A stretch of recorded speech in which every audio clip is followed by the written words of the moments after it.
যারা ডকুমেন্ট ফেকের কারণে বা ডকুমেন্ট ঠিকমতো প্রেজেন্ট না করার ক্ষেত্রে ভিসা রিফিউজ হচ্ছে। ভিসা রিফিউজ বড় ব্যাপারটা হচ্ছে অনেক সময় অনেকে কি হচ্ছে নিষিদ্ধ হচ্ছে বা ব্যান খাচ্ছে।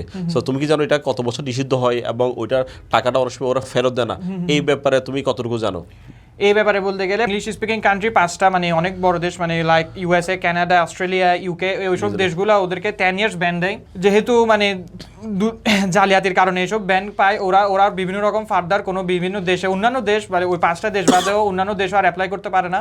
সো বলতে গেলে ওদের লাইফটা প্রায় ওইখানের মধ্যে অনেক শেষ হয়ে যায়। তুমি বলতে চাচ্ছ একটা দেশে নিষিদ্ধ হলে এটা অন্য দেশে কি ওরা 5টা দেশে আর বলে দেয় এফেক্টটা পড়ে, যেটা কারণে ফিউচারে ওরা হয়তো আর ওই দেশগুলোতে অ্যাপ্লাই করতে পারবে না, আদার্স কান্ট্রিও অ্যাপ্লাই করতে পারে না। হ্যাঁ, তো এটা ওরা বিভিন্ন প্রবলেমে পড়ে এবং ওদের টিউশন ফিটা অনেক সময় রিফান্ডও আসে না, ঠিক আছে, কারণ এটাকে ফ্রড কেস বলে। সো ফ্রড কেস হলে ইউনিভার্সিটির টাকা দিতে অনীহা প্রকাশ করে, কারণ ওই সিটটা তুমি নষ্ট করে দিছো। ডেল্টা ইমিগ্রেশন, বিদেশে উচ্চশিক্ষায় আপনার বিশ্বস্ত স্টাডি অ্যাব্রড পার্টনার।